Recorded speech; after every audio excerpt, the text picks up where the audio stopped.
Olá, quarto ano, tudo bem? Estamos de volta com mais uma aventura, não é?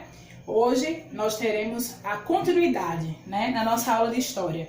Tia, por que continuidade? Porque, como a gente sabe, a história ela é gradual, né? Em cada período, certo?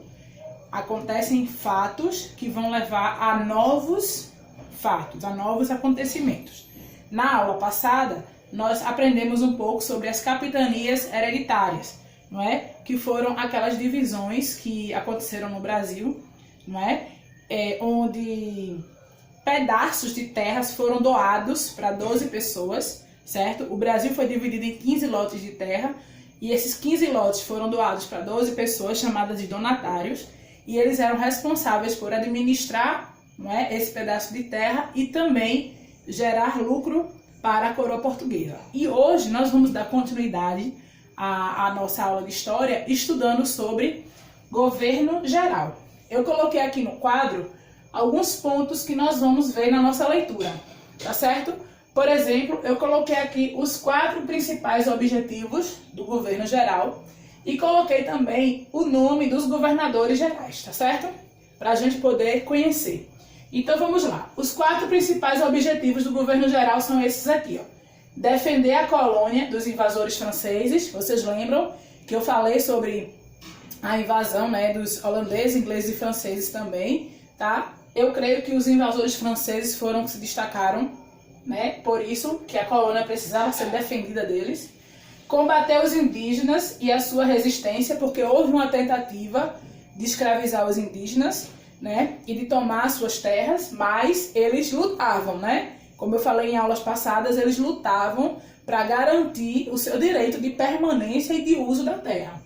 Manter o processo de ocupação, ou seja, continuar trazendo pessoas de fora para morarem no Brasil, para colonizar o Brasil, e contribuir para a exploração das riquezas da colônia. Como nós vimos, tinha o pau-brasil, tinha ouro, tinha cana-de-açúcar, entre outras riquezas, tá? Então, esses aqui eram os principais objetivos. Agora, qual é a motivação desses objetivos? Por quê? Porque era necessário alguém para administrar.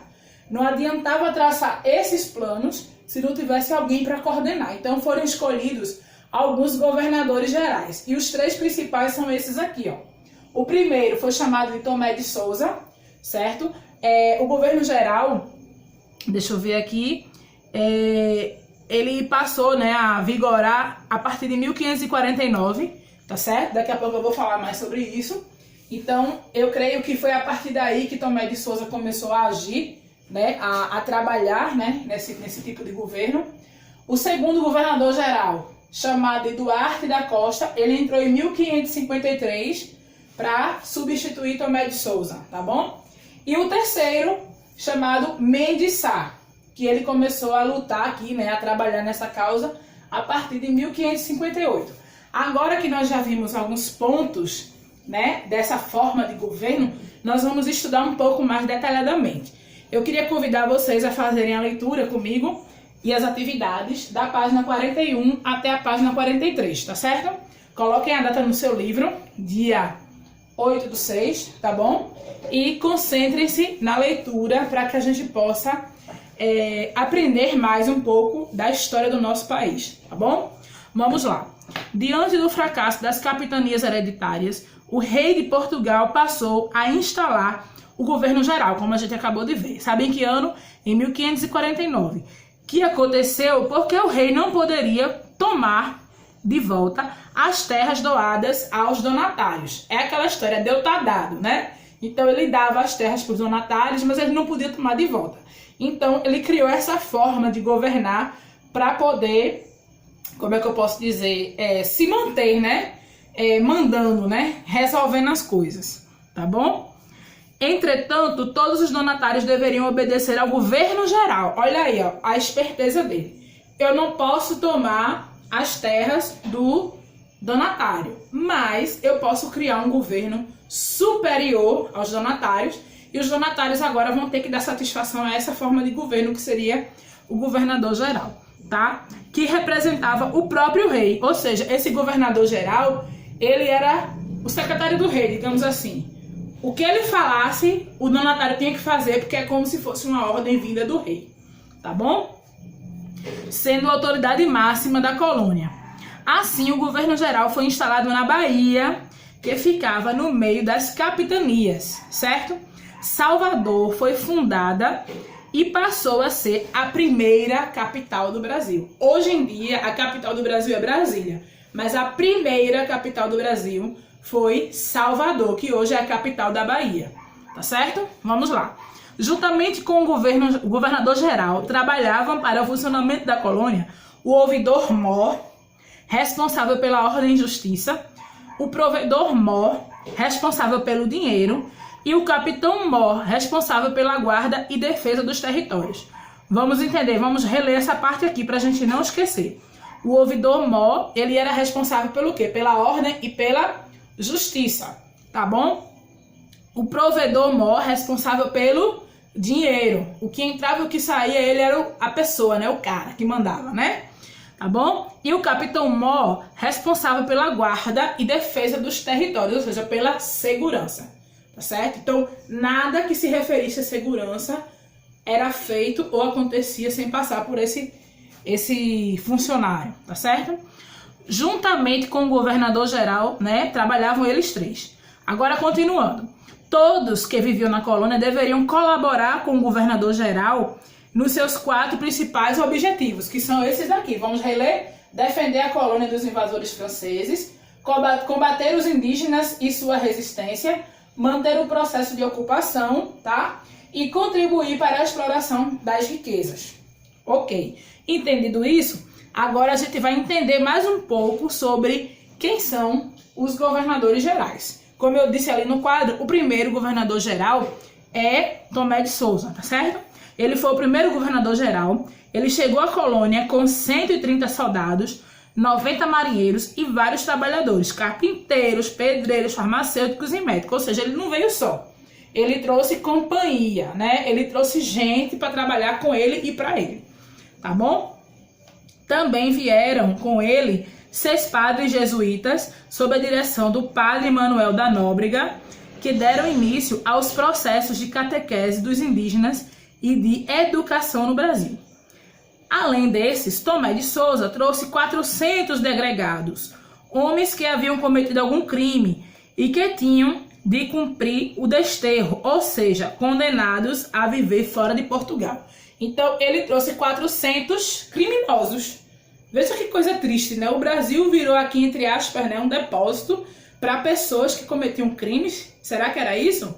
Por quê? Porque lá em Portugal eles queriam fazer tipo uma limpeza social. Então, ele entendia o seguinte: você é um cidadão português, ok, mas você cometeu um crime. Então você não é digno de estar aqui nas terras portuguesas, pode ir embora. Então o lugar que eles consideravam que era apto para receber esse tipo de gente, porque tinha espaço e trabalho de sobra, era o Brasil. Então eles mandavam esse povo todinho para cá, tá certo? Todo tipo de gente que fazia coisas erradas e feias, eles mandavam para o Brasil. Então Tomé de Souza foi a pessoa, né, que trouxe esse tipo de população, né, para o Brasil. O governo português, então, mandou-os para viverem na colônia. Entre as principais realizações de Tomé de Souza estão a fundação de Salvador e o desenvolvimento da cultura da cana-de-açúcar e início da criação de gado. Então, a partir daqui, a cana-de-açúcar, que já era cultivada, passou a ter um olhar diferenciado voltado para o seu cultivo. Então, a produção foi melhorando. E também foi introduzida a criação de gado, não é? Porque eles precisavam da carne, precisavam do leite, precisavam de locomoção, enfim, então o gado passou a ser criado. Agora vamos entender um pouco sobre o segundo governador geral, tá bom? Que na nossa lista é Duarte da Costa. Vamos ver quem foi ele. Em 1553, Duarte da Costa substituiu Tomé de Souza. Ele trouxe para o Brasil Dom Álvaro, seu filho. Além dele, trouxe alguns jesuítas mais religiosos, né? Entre eles, o padre José de Anchieta, que fundou, junto com Manuel da Nóbrega, o padre lá de Tomé de Souza, o Colégio de São Paulo de Piratininga. Começava a história da educação brasileira. Então, aqui começava, tá? Era dada a origem do que hoje vocês estão recebendo através do vídeo, comigo, com aulas. Esse aqui foi o nascimento, né? O berço da educação do Brasil. Foi através da chegada desses padres jesuítas e da fundação desse colégio por esses dois padres, tá bom? Tudo começou aqui. Então, Duarte da Costa perdeu o cargo de governador-geral por dois motivos. Primeiro, ele não fez um bom governo. E segundo, seu filho criou sérios problemas na colônia. Né? Parece familiar essa história de filhos, né? De políticos que gostam de criar problemas, né? E prejudicar a imagem do pai. Então, o pai aqui já não tinha feito um bom governo. Ou seja, eu fico imaginando que a população da época já não gostava muito do pai por causa do comportamento, das atitudes, da forma que ele governava. Aí vem o filho e começa a criar problemas, é uma coisa séria. Então, né? Então ele foi colocado para fora do cargo. Se você não, é tipo impeachment, né? Se você não sabe trabalhar, então que não trabalhe. Foi colocado fora. Então vamos ver quem entrou depois dele. Beleza? Terceiro governador-geral. Quem será que é? Esse daqui, ó. Em 1558, Mendes Sá foi nomeado o novo governador-geral.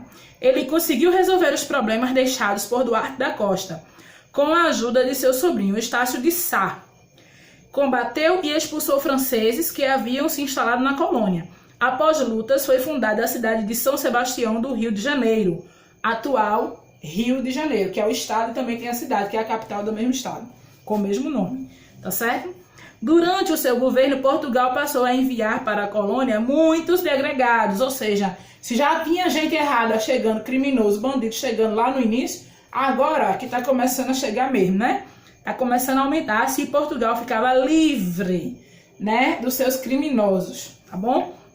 Também nessa época, intensificaram-se os combates aos indígenas. Muitos deles foram capturados e vendidos como escravos. Lembra que eu falei no início da aula que os indígenas eles tentavam resistir? Então, era um dos objetivos dele, como é que eu posso dizer aqui, combater essa resistência, né? Impedir que os indígenas se rebelassem e não quisessem ser escravizados, tá? Mas eles tentavam e muitas vezes não conseguiam, né? Muitos deles foram capturados e vendidos como escravos só dessa forma, quando eles eram aprisionados, né? E eram obrigados a ser escravos. Essas capturas eram realizadas por meio de expedições ao interior do Brasil. E essas expedições se chamavam entradas e bandeiras, tá? A diferença entre essas expedições é que as entradas eram organizadas pelo governo português. E por esse motivo respeitavam o Tratado de Tordesilhas, aquele tratado que dividia um pedaço para Portugal, um pedaço para a Espanha, lembra? Pronto. E as bandeiras, elas eram organizadas por pessoas particulares que não respeitavam o tratado. Então vamos lá. As entradas, eles eram um movimento do governo, era legalizada. O governo dizia, eu quero que promova um movimento de entradas. Então esse era aceito pelo governo da época. Já as bandeiras eram por rebeldes, né? Por pessoas que estavam ali querendo fazer as coisas sem obedecer aos acordos que já existiam antes desse movimento. A diferença, tá certo? Vocês já viram? Agora vamos lá. Foram os bandeirantes de São Paulo que encontraram a nova riqueza do Brasil. Antes era cana-de-açúcar, o pau-brasil, eles estavam começando a introduzir a criação de gado, e agora a nova riqueza que eles encontraram era o ouro. E aí, ó, virou confusão, porque o ouro é uma pedra preciosa, um metal precioso, né? E haja confusão por causa de ouro. Mas esse é assunto para uma outra aula. Agora eu quero convidar vocês a relerem o texto com calma, atenção. Marquem tudo que vocês considerarem importante, tá certo? E depois vocês voltam e respondem a página 42 e 43. Aqui no grupo vai ter um vídeo de apoio falando sobre esse assunto. É interessante que vocês assistam o vídeo que eu estou falando com vocês e depois o vídeo de apoio, para depois de assistir os dois vídeos conseguirem realizar a atividade, tá bom? Perguntem quanto vocês precisarem, eu tô com vocês até o final do horário, tá certo? Se concentrem. Outra duvidazinha que muita gente tá sentindo, tá certo? É com relação aos trabalhos, tá? Se organizem, está chegando o nosso dia 15. Tá bom? Na próxima semana já é o prazo final para vocês entregarem os trabalhos. Então tá certo, se concentrem, eu confio em vocês. Tô ansiosa para ver cada trabalho, tá bom? Boa aula para vocês, bons estudos, um beijo, tá certo? E até a próxima aventura.